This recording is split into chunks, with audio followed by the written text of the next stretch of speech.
बहुत सारे कमेंट आते हैं उनके, मैं सोचती हूँ 1 हफ़्ते में संडे को जो वीडियो आता है उसमें सभी कमेंट का आंसर कर दूँ। तो जो मुझे ज़रूरी लगे उन सभी कमेंट को मैंने लिया है जिनमें मतलब डाउट टाइप के हैं। तो ये आप समझ लो कि डाउट वाली वीडियो आती है संडे के दिन, और जो भी कुछ आपने पूछा होगा उनका आंसर मैं करने वाली हूँ। बहुत सारे मशीन से रिलेटेड भी समस्या बता रहे थे कि मशीन में ये प्रॉब्लम आए तो क्या करें, वो प्रॉब्लम आए तो क्या करें। पहला कमेंट है युग सैनी जी का। इन्होंने पूछा है अफ़गानी सलवार का नाप कैसे लेते हैं, जल्दी बताओ मुझे सलवार बनानी है। तो देखिए, पहले मैंने तो आपको आंसर भी किया था आई थिंक कमेंट का, कि आपको सलवार बनानी है अफ़गानी या अफ़गानी पैंट बनानी है, क्योंकि 2 अलग चीज़ें हैं। अफ़गानी पैंट अलग है, अफ़गानी सलवार अलग है। आपको पहले ये बताना पड़ेगा कि आप अफ़गानी सलवार पूछ रहे हो, अफ़गानी पैंट पूछ रहे हो। अफ़गानी सलवार की जो लेंथ है वो नॉर्मल सलवार की तरह ली जाती है, बस उसमें 1 इंच कम कर देते हैं। जैसे मेरी सलवार की लेंथ है 37, तो मैं 36 इंच की बनाऊँगी, लेकिन वो ज़्यादा छोटी नहीं करेंगे। लेकिन वहीं बात करें अफ़गानी पैंट की, तो उसको हम पैंट के जैसा ही रखते हैं लेंथ। जितनी पैंट की लंबाई रहेगी उतनी अफ़गानी पैंट की लंबाई रहेगी। अब आप कहोगे इसकी कटिंग स्टिचिंग, तो वो कहाँ मिलेंगी? वो आपको इसी चैनल पे मिलेंगी। 8 से 10 वीडियो होंगी अफ़गानी पैंट की, वो आप मेरा इसी चैनल पे सर्च कर लेना, या फिर लिखना अफ़गानी पैंट कटिंग और पीछे लिख देना मेरे चैनल का नाम, तो वो आपको ढूँढने नहीं पड़ेंगी, वीडियो सर्च में आ जाएँगी। या फिर अगर आपको अफ़गानी सलवार सीखनी है तो उसकी एक ही वीडियो मिलेगी मेरे चैनल पे, तो आप वो देख सकते हैं। दोनों की वीडियो चैनल पे हैं। फिर दूसरा कमेंट है आशू खान करके, दीदी हमने अपना प्लाज़ो कटिंग करनी है तो क्या कमीज़ के हिप नाप से कर सकते हैं? जैसे कि उनके पास नाप नहीं है, जैसे हम नाप लेते हैं ना हिप साइज़ का, तो उनके पास सूट है, तो सूट के नाप से कर सकते हैं? तो जी हाँ, कर सकते हैं, लेकिन अगर सूट बहुत ज़्यादा लूज़ है तो उससे 2 इंच कम कर दो, वो आपका पैंट का हिप साइज़ निकल आएगा। क्योंकि पैंट का हिप साइज़ और सूट का हिप साइज़ थोड़ा ऊपर नीचे होता है, ज़्यादा नहीं होता है। सूट हम लूज़ भी तो पहनते हैं। अब जैसे मेरी हिप साइज़ 40 है, लेकिन मैं सूट 42 का पहनती हूँ, तो इसी तरह आप 2 इंच कम कर देना सूट में से, तो आपका निकल आएगा पैंट का हिप साइज़, और उसके हिसाब से आप कटिंग और स्टिचिंग कर सकते हैं। फिर एक कमेंट है सफ़ीना ताज करके। इनका कमेंट है, क्या 1.5 इंच वाला इलास्टिक डाल सकते हैं इस वाले पैंट में जो आप 2.5 इंच का मार्जिन लेते हो? तो जी हाँ, बिल्कुल डाल सकते हैं। आप उसमें छोटी इलास्टिक डालो, मतलब छोटी मतलब पतली डालो, मोटी डालो, कोई भी डालो। 2.5 इंच का जो मार्जिन है आपको बस निशान के हिसाब से फ़ोल्ड करना है। जैसे आपने मेरी पैंट की वीडियो देखी होंगी, जो मेरी खुद की पैंट की वीडियो रहती हैं, मैं मार्जिन तो 2.5 इंच लेती हूँ, लेकिन इलास्टिक में 1/2 इंच की डालती हूँ। तो आप नेफे का कपड़ा उतना लो, लेकिन अगर आपका कपड़ा ही कम है तो आप कम भी ले सकते हो, ठीक है। फिर एक कमेंट आया है काशी करके, इन्होंने पूछा है दीदी सलवार में बेल्ट कितना ले सकते हैं, वीडियो बना दीजिए। वैसे तो इसका वीडियो डाला हुआ है मैंने, शॉर्ट वीडियो, पर मुझे याद नहीं है कि इस चैनल पे है या किस चैनल पे। इंस्टाग्राम पे भी आप हमारे फॉलो कर सकते हैं, वहाँ पे बहुत सारी शॉर्ट वीडियो मैं डेली डालती हूँ। तो जैसे कि आपको नहीं पता है कि आपकी सलवार की जो बेल्ट है वो कितना रखें, तो देखिए मैं लंबाई और चौड़ाई दोनों बताऊँगी, ठीक है। चौड़ाई की बात कर रहे हैं हम ऐसे गोलाई में, ठीक है, और बेल्ट की लंबाई होती है जो हाइट होती है बेल्ट की, ठीक है। यहाँ पे तो हमारा मान लो हिप साइज़ आपका है 40 इंच है, मैं मान के चलती हूँ। इसमें आपको 8 इंच प्लस करना है। अगर आपका हिप साइज़ 40 से कम है तो आपको प्लस करना है 8 इंच। अगर आपका हिप साइज़ 40 प्लस जो भी है उसमें आपको 10 इंच प्लस करना होगा। तो यहाँ पे 40 के अकॉर्डिंग 8 प्लस करेंगे तो हमारा आ जाएगा 48 इंच। ये हमारी बेल्ट की ऐसा घेरा चाहिए, कंप्लीट घेरा चाहिए, समझ आया। अब उसकी जो लेंथ होती है, ठीक है, हाइट की बात कर लेते हैं। हमारी जो बेल्ट में जोड़ने में जाता है आधा इंच, और हमारा नेफा फोल्ड करने में जाता है 2 इंच, टोटल हमें 2.5 इंच हो गया। तो हमारी जो बेल्ट हमने माइनस की होती है सलवार की, वो 6 इंच माइनस की होती है। तो हमें कितना चाहिए, 6 इंच हमारा प्लस हो जाए, बेल्ट रेडी चाहिए, प्लस 1/2 इंच सलवार की बेल्ट, सलवार में जोड़ने का मार्जिन चाहिए 1/2 इंच, प्लस 2 इंच नेफा फोल्ड होगा, तो टोटल मिल गया 8.5 इंच, ठीक है। आया समझ। यहाँ पे आप देख सकते हैं पास से जो मैंने आपको समझाया। आपका जो भी हिप साइज़ है 8 इंच प्लस करोगे, 48 का पूरा घेरा मिल गया हमें।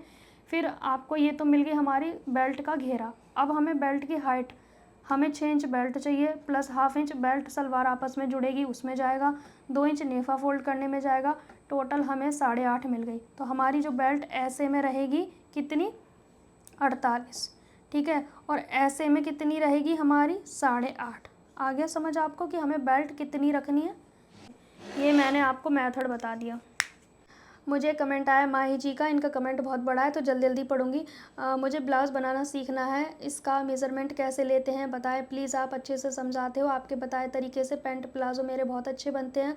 और मुझे कस्टमर का ब्लाउज़ बनाना है, बनाना है तो सिलाई कितनी लूँ उनसे, और सूट के सिलाई कितनी लेते हैं। मैं भी अब दूसरों के सूट सिलना चाहती हूँ, पहले सिर्फ अपने सिलती थी, स्टिच करती थी। अब मुझे कस्टमर के सूट की सिलाई करने के लिए क्या क्या चाहिए होगा, मतलब कि उनको लगता है क्या क्या सामान चाहिए होगा, जैसे सामान, कैंची, ये क्या क्या अलग अलग होते हैं क्या मैम, ये भी मुझे बताएं। और अपनी पढ़ाई मैं पूरी कर चुकी हूँ, बुटीक स्टार्ट करना चाहती हूँ। तो मैंने इन्हें लिखा था कि मैं संडे को आंसर करूँगी। तो मैं आपको बताऊं, आप देखो जहाँ आप रहते हो वहाँ के हिसाब से सिलाई के रेट तय करो, क्योंकि पहला क्वेश्चन आपका यही है। बहुत सारे क्वेश्चन है एक ही कमेंट में, तो सिलाई का रेट आप अपने एरिया के अकॉर्डिंग तय करो। मैं दिल्ली में रहती हूँ, होम बुटीक चलाती हूँ, तो मैं वो रेट बताती हूँ आपको। और मेरे रेट जानने हैं तो इसी चैनल पे होम बुटीक रेट लिस्ट की वीडियो है, तो आप वो देख सकते हैं। दूसरा, मैंने कई बार बताया हुआ है कि जो हमें ज़रूरी सामान है क्या, कैंची, इंची टेप, और ये इस जो हमारे स्केल वगैरह होते हैं, और हमारी मशीन है, ठीक है। ये सारी चीज़ें हमें चाहिए होती है, बहुत सारी नहीं चाहिए। आपको काम शुरू करने के लिए बस इच्छा शक्ति चाहिए, बाकी थोड़ी बहुत चीज़ें आपके पास होंगी। इंची टेप होगा ही, कैंची होगी, मशीन होगी, तभी तो आप बाहर का काम करने की इच्छा कर रहे हो। तो बेसिक चीज़ों के साथ आप स्टार्ट करें। बाकी कस्टमर को कैसे हैंडल करना है वो मेरे बुटीक वाले, मतलब मेरे ब्लॉग वाले चैनल पे वीडियो आती है बुटीक से रिलेटेड। तो ये वीडियो आपको मतलब इस टाइप की वीडियो आपको मेरे सेकंड चैनल पे मिलेंगी कि कैसे कस्टमर को हैंडल करना है, कैसे डील करना है फर्स्ट टाइम। क्योंकि फर्स्ट टाइम से ही आप ना, आपका ना आगे तक का, कहते हैं ना first impression is the last impression. कहने का मतलब फ्री में कुछ नहीं करना, चाहे थोड़े पैसे लो पर करो, और करना स्टार्ट करो।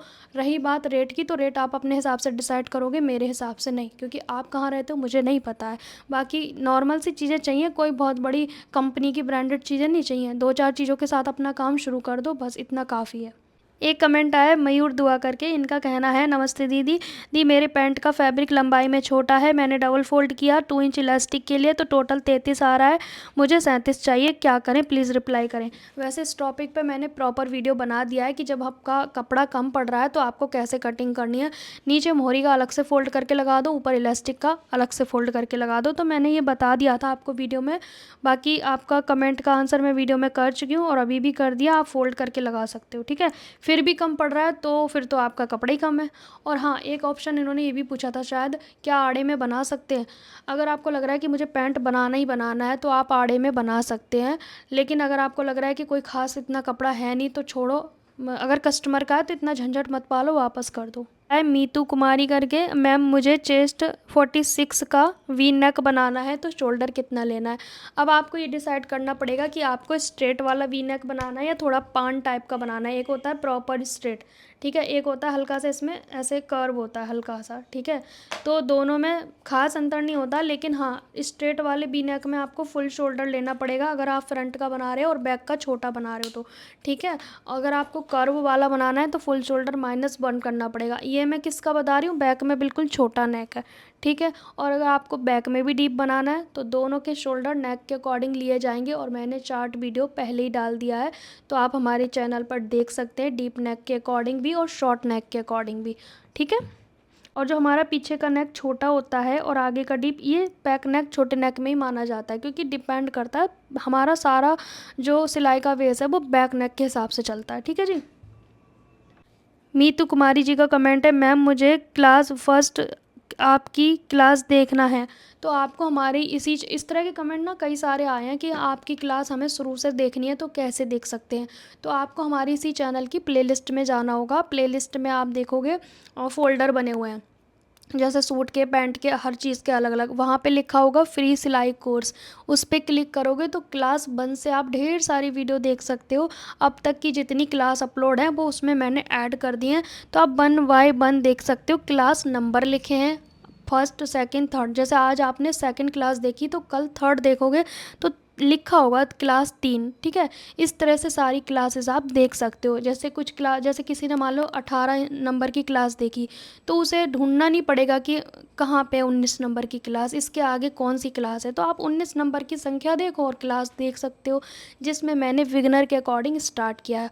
और हर संडे मैं कमेंट का आंसर करती हूँ संडे की वीडियो में, जैसे इस वीडियो में कर रही हूँ। तो आप लोगों के जितने भी कमेंट हैं मुझे लिख दिया करो, ताकि मैं अगले संडे को कवर कर सकूँ।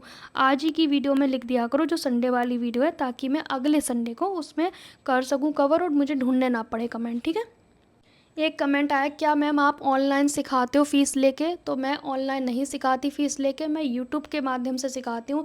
इस चैनल पे विगनर के अकॉर्डिंग है, सेकंड चैनल पे जो भी मैं अपने बुटीक में काम करती हूँ कस्टमर का वो दिखाती हूँ, और इस चैनल पर विगनर के अकॉर्डिंग सिखाती हूँ। तो दोनों चैनल के टाइप अलग अलग है, मतलब दोनों चैनल पर भी आप सीख सकते हैं। अगर आपको लग रहा है कि आप एक्सपीरियंस है आपको, तो मेरे सेकेंड चैनल पर भी सीख सकते हैं, लेकिन इस पर विगनर के अकॉर्डिंग रहता है। सेकेंड चैनल पर ब्लॉग भी रहता है, बुटीक के कस्टमर कैसे हैंडल करने हैं, कैसे अपने काम की स्पीड बढ़ानी है, सारी चीज़ें मेरी सेकंड चैनल पे रहती हैं, ठीक है। फिर एक कमेंट आया विया करके, मैम ये बताओ कि शोल्डर डीप कैसे लेते हैं? बॉडी से मेज़रमेंट लेंगे, पर आगे किसी का सिला हुआ सूट आया तो उसका कैसे लेंगे?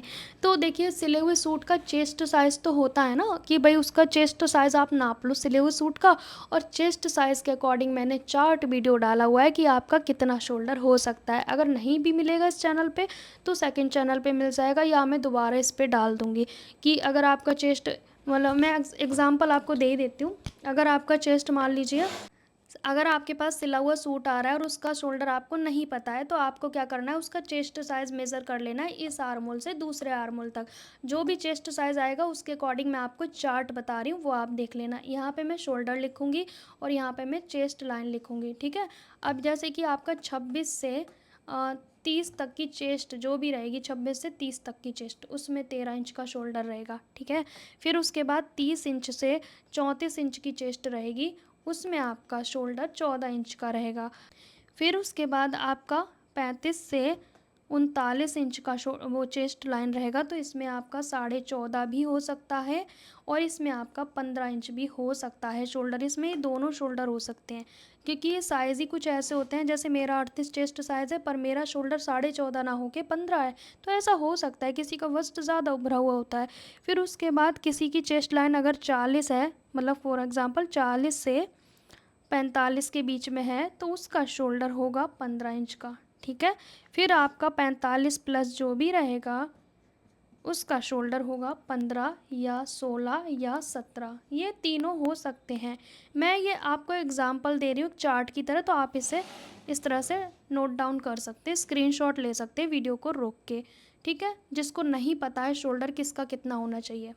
फिर एक कमेंट आया है महेंद्र यादव करके, कभी कभी सूट के गले जो हमारे मतलब पीछे से आगे की ओर आ जाते हैं, उसका क्या रीज़न है?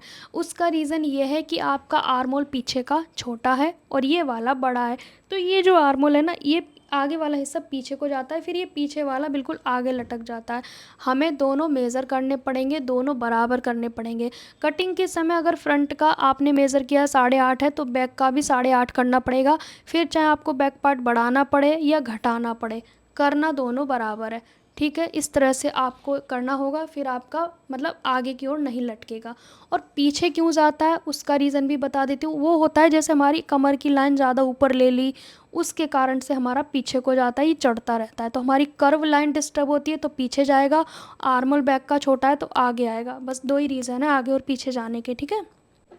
एक कमेंट आया कि मैम हमारी कभी सलवार छोटी पड़ जाती है, कभी हमारी सलवार बड़ी पड़ जाती है, ऐसे कैसे हम ड्राफ्टिंग करें कि हमारी सलवार कभी छोटी और बड़ी ना हो, हमें कितनी लंबाई कट करनी चाहिए? तो बात से देखेंगे, मैं फिर से आपको बता देती हूँ। मैं मान के चलती हूँ एग्जाम्पल के लिए, आपकी सलवार की लंबाई 35 है। ये तरीका ध्यान से सुने, कभी छोटी और बड़ी नहीं होगी आपकी सलवार। अब आप में इसका माइनस करना है 6 इंच बेल्ट का, तो हमारी कितनी बची 6 इंच माइनस करके? 29 इंच। 6 इंच माइनस करने से 29 इंच बची। 29 इंच की लंबाई हमें कली और पाट की कट करनी है, लेकिन 1 इंच प्लस करना है। किस लिए? हमारे पास रेडी लेंथ निकल आई 6 इंच बेल्ट माइनस करके 29 इंच। 29 इंच में 1 इंच प्लस करेंगे, किस चीज़ का? आधा इंच सलवार बेल्ट आपस में जुड़ेगी, उसमें मार्जिन ख़त्म हो जाएगा। आधा इंच के पौंची पट्टी जुड़ेगी तो उसमें ख़त्म हो जाएगा। तो हमें टोटल मिल गई 30 इंच। 30 इंच की हमें कली की लंबाई रखनी है, 30 इंच हमें पार्ट की लंबाई रखनी है। किसकी? पार्ट की। अब ये हमारी 30 इंच निकल आएगी। अब हमें बेल्ट कितनी चाहिए? तो बेल्ट हमने 6 इंच माइनस करी है ना, तो 6 इंच की बेल्ट हमें चाहिए रेडी, प्लस हमारा हाफ इंच जाएगा किस में? हमारी बेल्ट सलवार में जुड़ेगी वो, प्लस हमें चाहिए 2 इंच नेफे का, और बराबर हमें बेल्ट टोटल मिल गई 8.5 इंच की। तो 8.5 इंच की हमें बेल्ट लंबाई में कट करनी है ऐसे में, और कली और पार्ट की लंबाई 30 इंच की कट करनी है। इस तरीके से आप सलवार बनाओ तो आपकी रेडी लेंथ जो आपको चाहिए वही मिलेगी, ना तो छोटी मिलेगी ना बड़ी मिलेगी, ये गारंटी है अगर आपने मेरी सलवार की वीडियो देखी है तो। इस तरीके से आप करोगे, ठीक है। ये जो मैंने एग्जाम्पल दिया है इसका आप स्क्रीनशॉट ले सकते हो कि मैंने 35 का एग्जाम्पल दिया है। इस तरीके से आपको समझ में आ जाएगा। एक कमेंट आया पवार करके, इनका कहना है कि मेरी पैंट जो है बीच से खिंचती है, मेरी हिप साइज़ 50 है, क्या मैं ऐसा करूं कि जिससे मेरी पैंट अच्छी बने? तो पहला तो आपको मेरे मेथड से पैंट की कटिंग स्टिचिंग करनी है। दूसरा आपको म्यानी लगानी है, क्योंकि आप 45 प्लस साइज़ में आते हो तो आपको म्यानी लगाना कंपलसरी है। फिर चाहे आप बेल्ट वाली पैंट बनाएं, फुल इलास्टिक की बनाएं, वैसे तो आप फुल इलास्टिक की बनाएं तो ज़्यादा अच्छा रहेगा, पर आप म्यानी वाली ज़रूर बनाएं। म्यानी वाली पैंट की वीडियो मेरे चैनल पर मिल जाएंगी आपको। फिर एक कमेंट आया कि मैम फ्रंट में बेल्ट और बैक में इलास्टिक वाली पैंट की कटिंग स्टिचिंग शेयर करें। तो आप मेरे चैनल पे जाइए, मैंने 2 दिन पहले यही वीडियो डाली है। बहुत ज़्यादा डिमांड थी इस वीडियो की पैंट की, कि हमारी फ्रंट में बेल्ट और बैक में इलास्टिक वाली पैंट चाहिए, तो उसकी वीडियो मैंने चैनल पे डाल दी है। दूसरा ये कि सबसे ज़्यादा कमेंट जो आते हैं अब तक की, मेरे मतलब बहुत ही ज़्यादा कमेंट आती है जिसका आंसर मैं नहीं देती हूँ अभी और ना दूँगी मैं, वो ये कि आप कहाँ पर रहते हो, एड्रेस दे दो। तो अभी एड्रेस नहीं दे सकते, उसका कोई रीज़न है इसीलिए। बाकी मैं दिल्ली में रहती हूँ, इससे ज़्यादा अभी नहीं बताएंगे, लेकिन आने वाले वक्त में मैं अपना एड्रेस रिवील कर दूँगी, क्योंकि मैं ऑनलाइन ऑर्डर ले सकती हूँ, फिर तब आपको रिवील करूँगी, अभी नहीं, क्योंकि अभी कुछ ज़रूरी है अपनी कहते हैं ना प्राइवेसी बहुत ज़रूरी होती है, इसीलिए। बाकी आने वाले वक्त में आपको अपडेट मिल जाएगी, क्योंकि सेकंड चैनल मेरा ब्लॉग का है और उस पर ज़रूर कनेक्ट रहें अगर मेरे बारे में ज़्यादा से ज़्यादा जानना है तो सेकंड चैनल का लिंक आपको कम्युनिटी पोस्ट पर मिल जाएगा। एक कमेंट मेरे पास ये भी आते हैं कि आप ना बहुत सुंदर हो और इतना फेयर कैसे हो सकते हो? तो मैंने उन्हें कमेंट में कहा कि मेरे ना मम्मी पापा भी सुंदर थे, इसीलिए मैं सुंदर हूँ।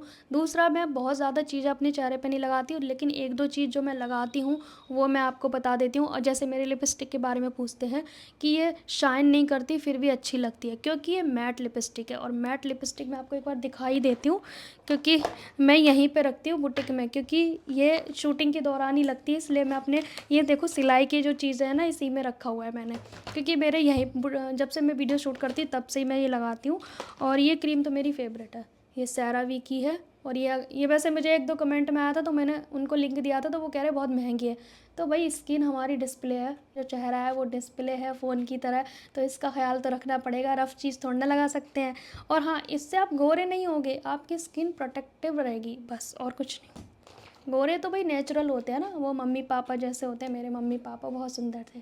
और ये हमारी मैट लिपस्टिक है, ये मेबलिन की है, आपको पता है इसका शेड नंबर है 690 और ये प्रॉपर रेड है और मैट है गाइस। इसमें ना 2 तरह की आती हैं, ग्लॉसी मैट, पर ये मैट है, तो ध्यान रहे कि आपको मैट ही लेनी है अगर दीपा जैसी चाहिए तो। और ये वापस ये बुटीक और मेकअप बॉक्स दोनों हो गया, क्योंकि ये अभी जो मैं वीडियो शूट कर रही हूँ ना, इसीलिए मैं इन दोनों चीज़ों को लगाती हूँ, अदरवाइज़ मैं नहीं लगाती हूँ। बाकी पानी पियो, दही खाओ और खाने की चीज़ों पे भी ध्यान दो थोड़ा, है ना। वैसे मैं लापरवाह हूँ, मेरे ये चीज़ मेरी लापरवाही में आती है, ठीक है।